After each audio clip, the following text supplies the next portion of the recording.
welcome back. This is just an update to let you all know how I'm getting along with my cancer treatment.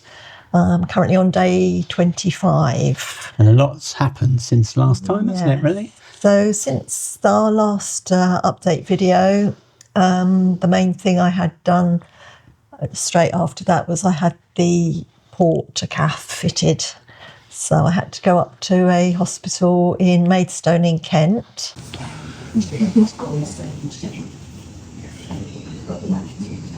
Carol's just had a briefing from the surgeon. Did it scare you?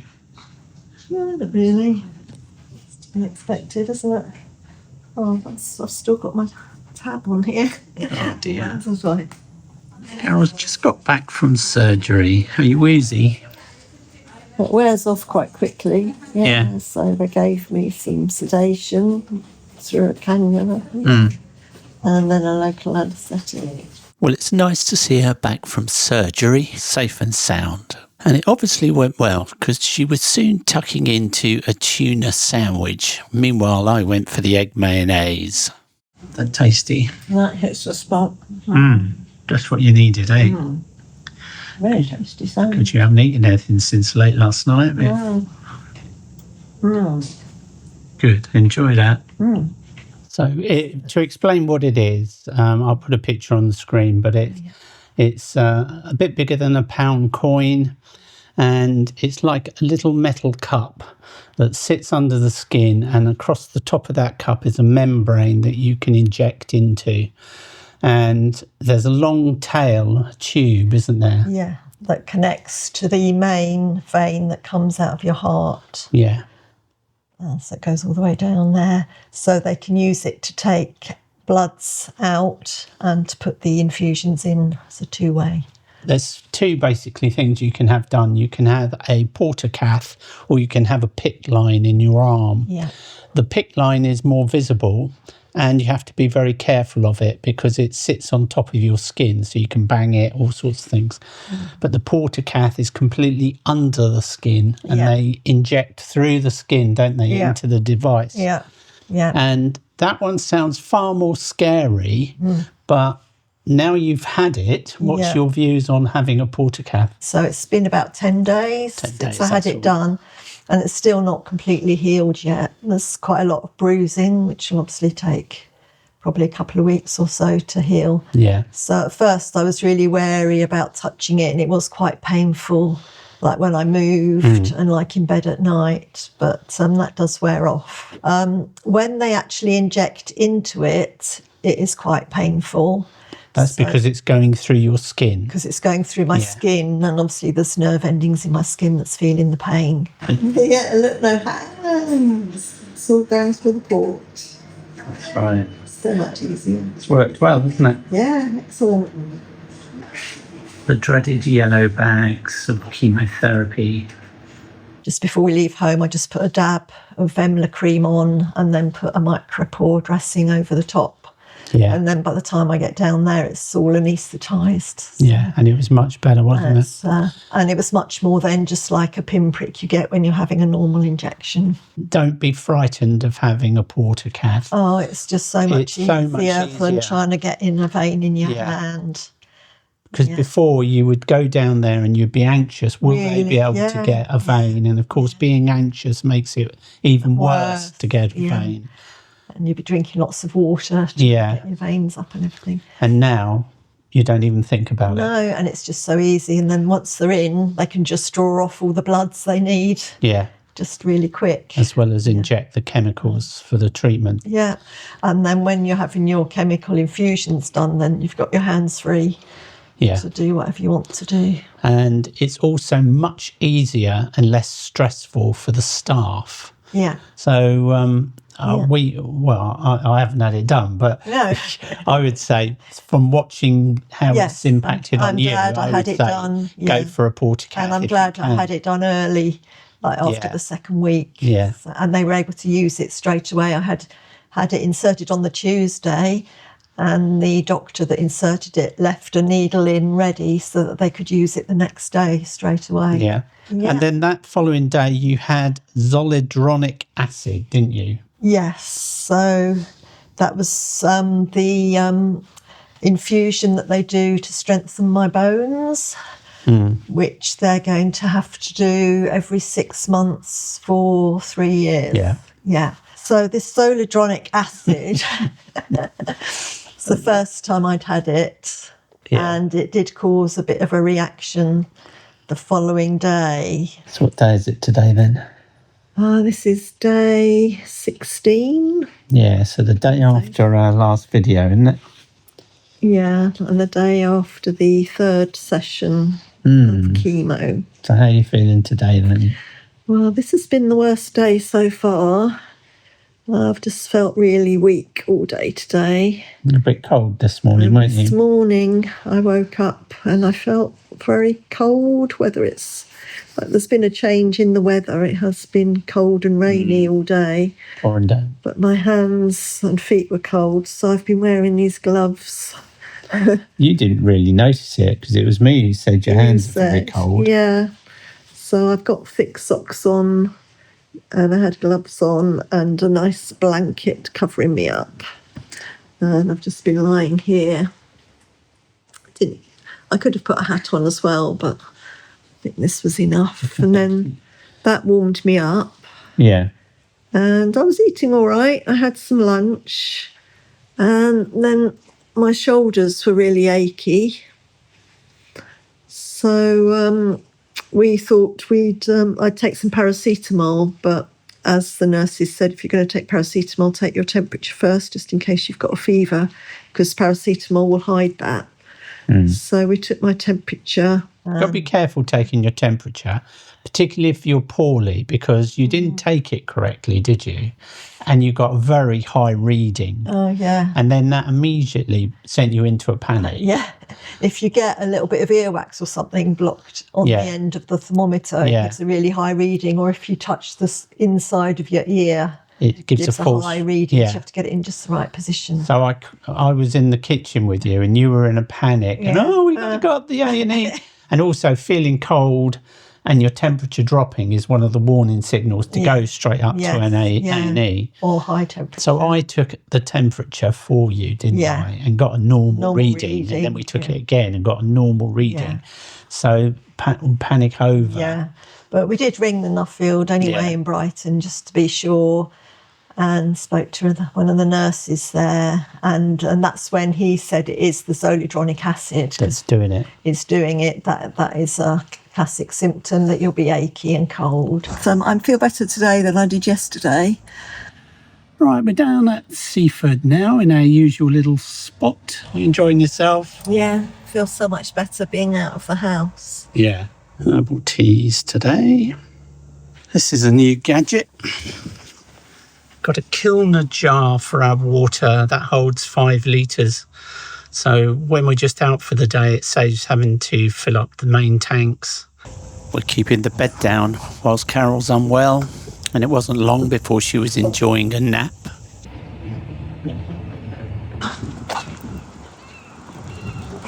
Enjoying your walk, Shrimpy? I am. Slowly get my energy levels back up. I'm going to cook Carol a tasty lunch of mackerel spaghetti. So this is what we're using. 2 tins of this. Mackerel fillets in sriracha sauce. Absolutely delicious. Okay, so I've just got some olive oil in here. Quite a bit of olive oil actually, because we want that to coat the spaghetti. The old Hytrix did a treat. It's all right.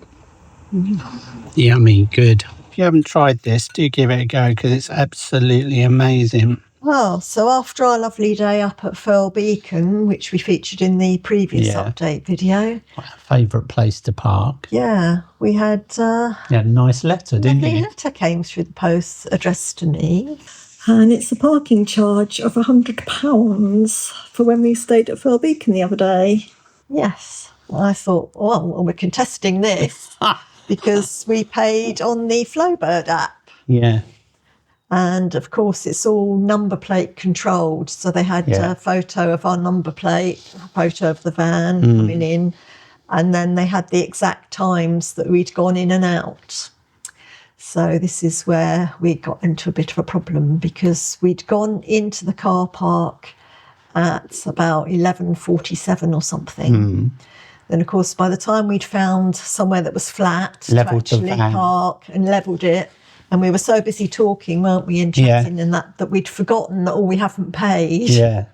So by the time I'd actually worked out, got the app to work and what location we wanted. So the bottom line is we were guilty, so we paid the parking ticket. Over what we'd paid for. It was going to be £100, but we paid it, and it was 60. Yes. So that was an expensive day out. Yes. He said, "Are you drinking water?" And I said, "I'd be drinking like 2 litres a day." And he said, "Well, you might be drinking too much water." Yeah. And that you should take a dioralyte drink to replace the electrolytes and things. Yeah. So luckily we did have... we found one in the drawer, We found one in our medicine drawer. We did have a well out of date, wasn't it? But I took that anyway. Yeah. And that did help. And the paracetamol helped with the aches. And then you found a way to make your own dioralyte. Well, you did. You got a recipe from AI, didn't you? Dioralyte is phenomenally expensive. Yeah. Well, phenomenally. It's about £12 for a box of 20 sachets. It's £12.55. Here's an interesting fact. Well, we ordered some on Click and Collect, and I went there, and the dioralyte was the last thing I put into the car, and the box was open. So I had a look in the box and counted the sachets, and one sachet was missing. So two portions were missing. Yeah, because there were two. So I went to the guy in the van and I said, "Here, mate, this is open. Two are missing," and he just gave them me free. Yeah, he just refunded them and then said, "Well, you just keep them anyway." Just have them, yeah. Yeah. So that was the result. That was a result. Where are we, Charlie? South Downs Way. Beautiful, isn't it? Watch out, there's a bike coming. Okie dokie. I'll tell you what, we made sure we got a bloody parking ticket. Yeah, it's a National Trust car park, this one. Yeah. Just swiped a card. Yeah. Someone suggested to have ice lollies because they help with mouth ulcers. So I'm treating myself to a calico orange. Enjoy that, bunny. Meanwhile, I have to make do with salted caramel. Yummy. We bought one fresh orange, one fresh lemon, and just sliced them up and put them in the freezer. So whenever you want a drink, you just get out a slice of orange and a slice of lemon. Yeah. About a 1/4 teaspoon of salt, just a little swig of maple syrup. Maple syrup. Just stir it all up in some cold water. And drink it. And mash the orange and lemon a bit when it's melted. And sip it. Yeah. Just sip it slowly throughout the day. And it seems to be working really well, doesn't it? Works well. The big development is my hair did start falling out after the 3rd lot of treatment. As predicted, wasn't it? As predicted, Bang on time. 3rd to 4th week.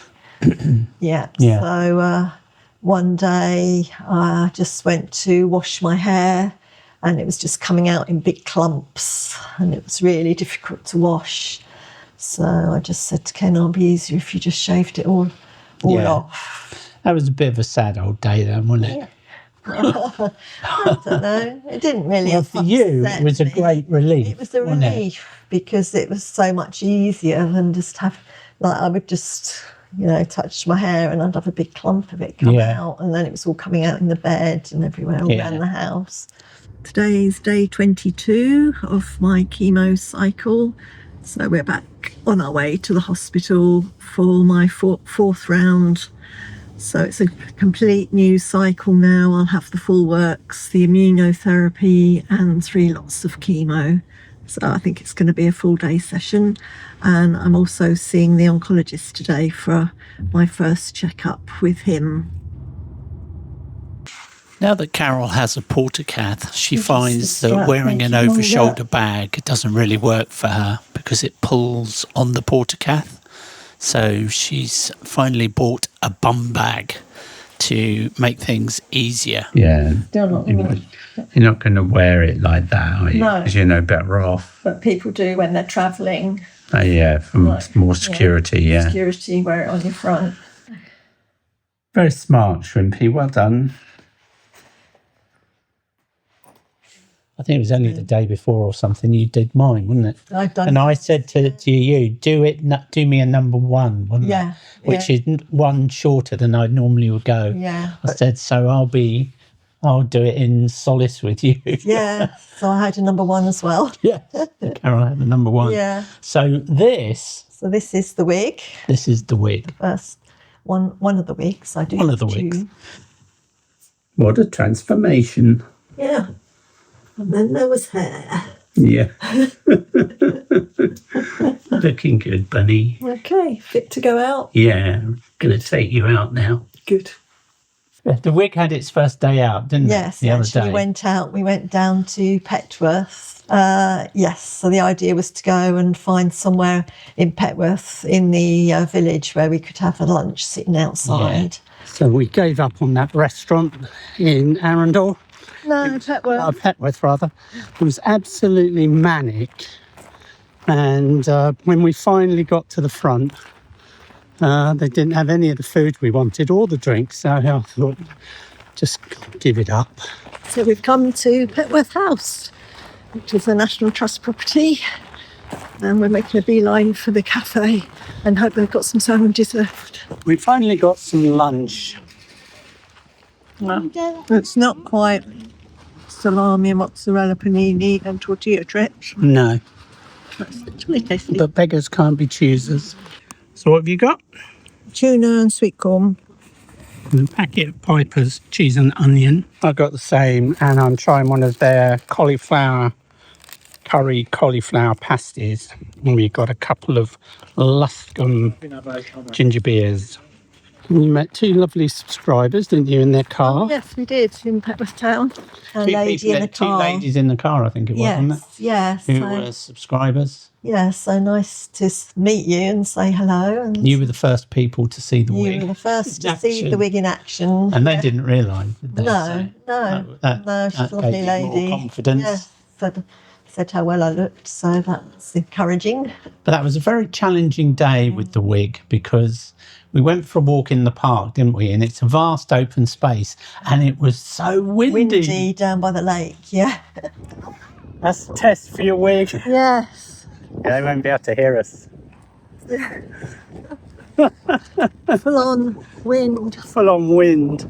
And I kept saying to you, is it going to come off? Yeah. You know, but it felt okay, didn't it? Yeah, so we got some footage of it, haven't we, with the wind blowing it, so you'll be able to see. Do you want one of these? Is it comfy? Yeah, but the novelty would wear off after 5 minutes. Yeah. Oh.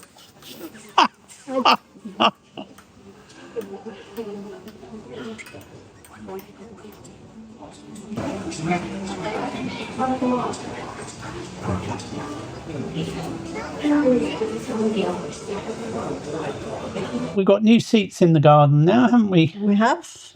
We haven't had much chance to use them yet, but we're really pleased with them and they look nice. They look nice. They're really comfortable to sit on. Lovely cushions. You did make me a lovely cream tea the other day. Yeah, I did, didn't I? Out in the garden, which was really nice. Nice little treat. Yeah, when times get hard, you need a little treat and a little boost, and so that's why you lovely little pick me up. Have it. Yeah, exactly. Yeah. The other thing that's going on, we've been having power trips at home. You know, the power keeps tripping, and I've gone through the normal procedure of, I know which circuit it's on, taken all the plugs out, done all the normal checks you can do, and it just keeps tripping and tripping and tripping.